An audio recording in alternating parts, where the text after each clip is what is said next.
Welcome back, everyone. It's Charlie. Right after Spider-Man Brand New Day came out, Tom Holland, Kevin Feige, Marvel, Sony, the director, Destin Daniel Cretton, and the actors have been releasing deleted scenes revealing totally different versions of the movie, which is very common for big Marvel movies like this. There were enough deleted scenes in Spider-Man No Way Home to make a whole other movie.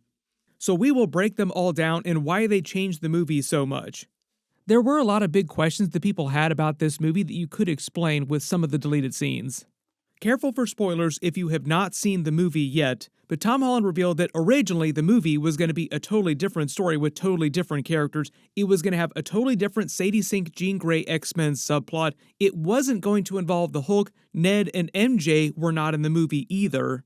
And Sony was going to use the Spider-Man No Way Home post-credit scene with Tom Hardy's Venom symbiote that gets left in the 616 MCU and use that Venom crossover to connect Tom Holland's version with the Sony Venomverse of movies way more.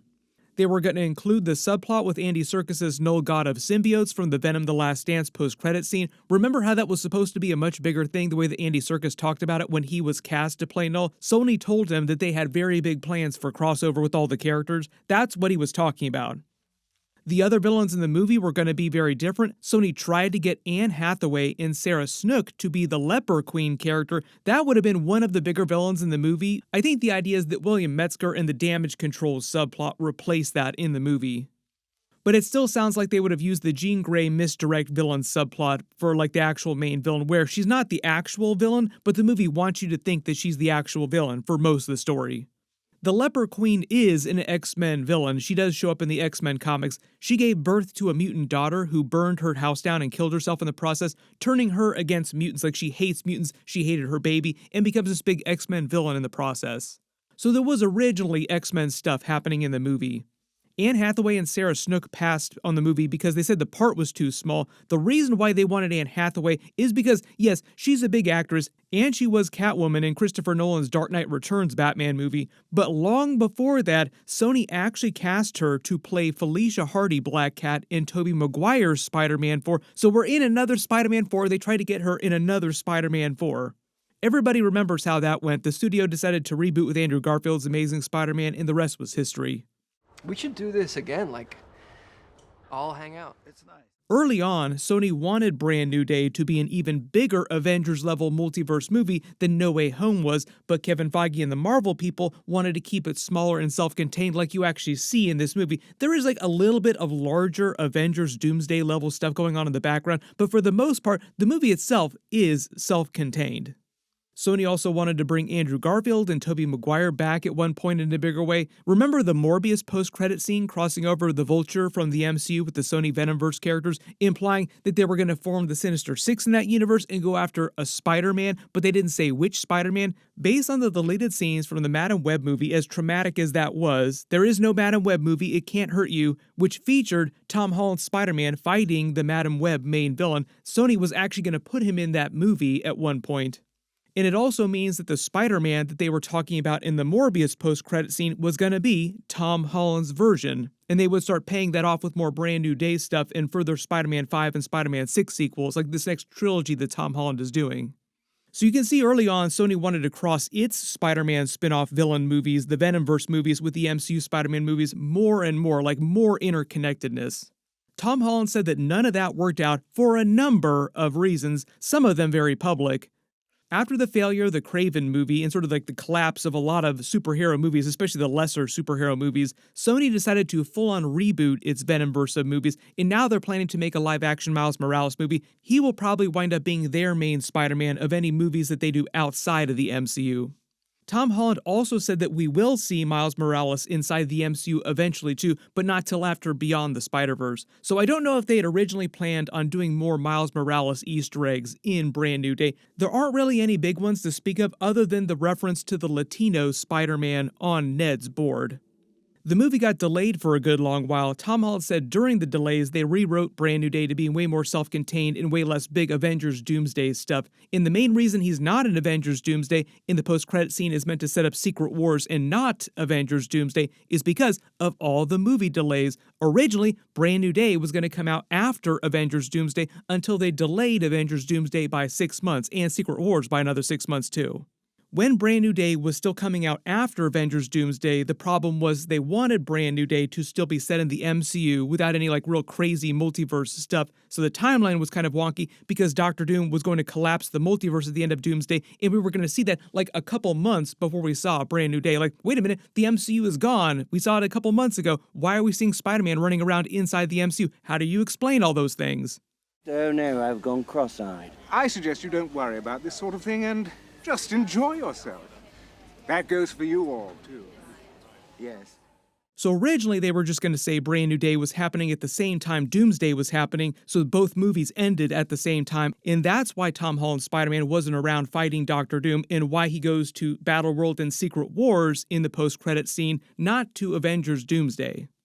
So remember, they were filming Avengers Doomsday and Spider-Man Brand New Day around the same time, which is why they couldn't put Tom Holland in Avengers Doomsday that much anyway, even if they were going to use a stand-in. So there were so many logistical problems, they were just going to push him to Secret Wars. But when Avengers Doomsday got delayed by 6 months, they just kept the Spider-Man Brand New Day post-credit scene the way it was, because it wasn't like they could suddenly add 1,000 different scenes of Tom Holland's Spider-Man to Avengers Doomsday, so it just made sense to keep their original plan to just save him for Secret Wars.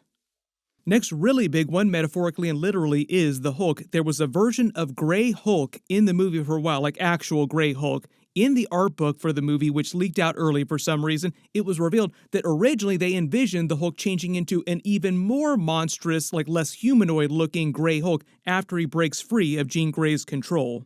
But this Grey Hulk would have been very different from comic book Joe Fixit Grey Hulk. He wouldn't have been chatty that way, and the movie version would have been way, way bigger and way more powerful, and just a more hardcore version of regular green Savage Hulk.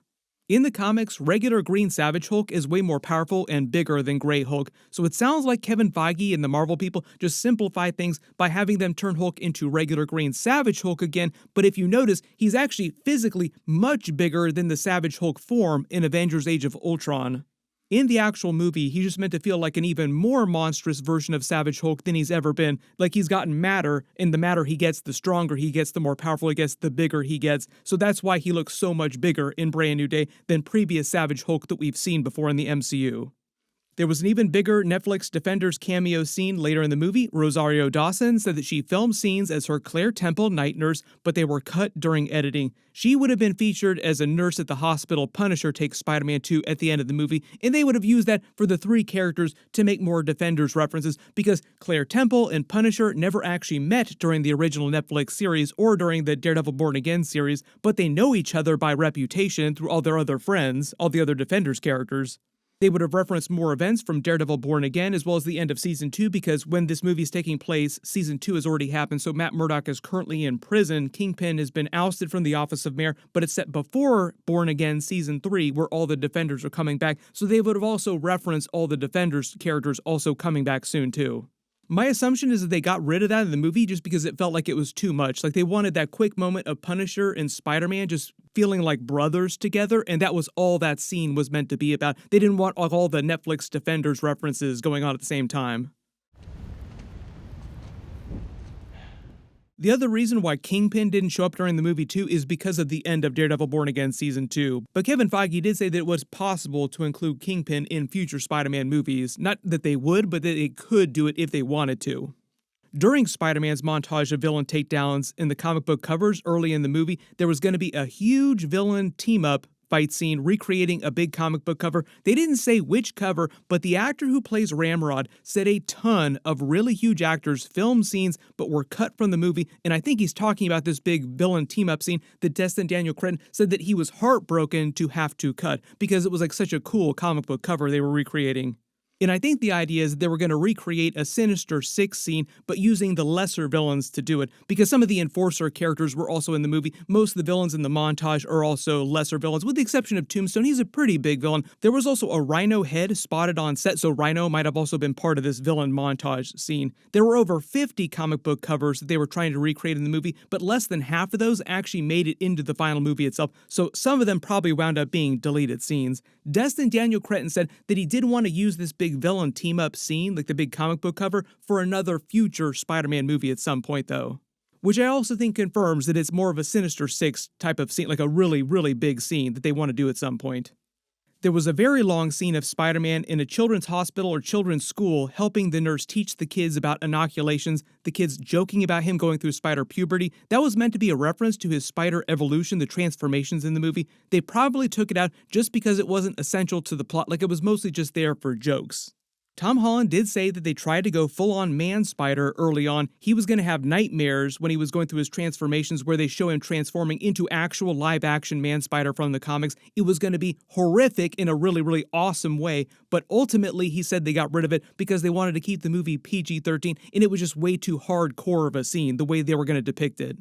They did do live-action man-spider during Nicolas Cage's Spider-Man Noir series, but that was rated R. I'm not going to hold my breath on Sony or Marvel ever doing a hardcore rated R Spider-Man big budget movie, like $200 million rated R Spider-Man movie. But I am hopeful that we could see a big budget rated R Ghost Rider movie with Ryan Gosling. Please make that movie rated R. There were a number of Daily Bugle references that the art team put in the movie after Sony and Marvel decided not to use J. Jonah Jameson on his board. Mostly references to J. Jonah Jameson posting articles calling out Spider-Man for the events of No Way Home, then saving people in Queens, yelling at Spider-Man saying that his new suit was fugly. The Rockefeller Christmas tree is a reference to the end of No Way Home, too. I believe the movie did have more footage of Punisher and Spider-Man talking about what really happened on Staten Island. In the movie, that's like their Budapest, to make the Black Widow Hawkeye reference, a shared origin story of their relationship as friends. Spider-Man saved Punisher's life, presumably when he tried to take down a bunch of villains on Staten Island, and Spider-Man just also happened to show up to try and stop them and save Punisher while he was there. But it is not anything specific from the comics or a reference, they just created it for the MCU. I'll tell you what I think. I'll tell you why. Well, let me tell you something. But I can also tell you. There were a couple deleted scenes and references that got removed from the Tombstone fight. He's played by Marvin Jones III, who most of you probably remember from Black Lightning. There were a ton of references to Jerry Conway and Alex Savwick during this scene, the creators of the character, but the art team said that they were erased from the set by accident before they started filming.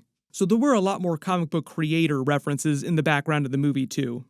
Tom Holland also did say that they changed the movie a lot after some early test screenings, removing a lot of things that he wanted to stay in the movie and that he fought to get put back in because he thought that the test screen version of the movie that the studio were taking all the notes on was actually a worse version, which a lot of times is a very common studio problem where like a test screening will tell you one thing about a movie but it might not be totally accurate or good for the movie.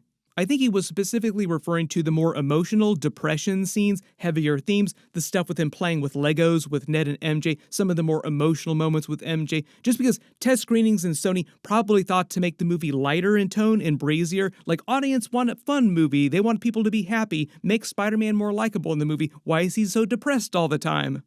But it sounds like Tom Holland, the director, were successful in keeping that stuff in the movie because it's supposed to feel like a more adult Spider-Man movie, so it deals with heavier themes than like a traditional kids movie.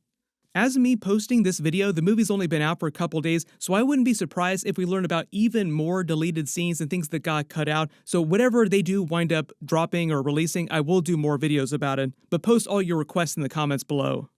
Everybody post all your reactions in the comments below and let me know if you spotted any deleted scenes or things that you think got removed from the trailers that didn't wind up in the theatrical cut. I'm in the middle of working on a couple other videos for the movie, so I'll try to post those as soon as possible. If you do have special requests, like I said, for bonus videos or you have questions about specific things in the movie, just let me know in the comments and I'll try to add them to those bonus videos. I just posted my full breakdown and Easter eggs video for the entire movie. It wound up being the longest video that I've ever made. Click here for that, and click here for my post-credit scene video. Thank you so much for watching, and I'll see you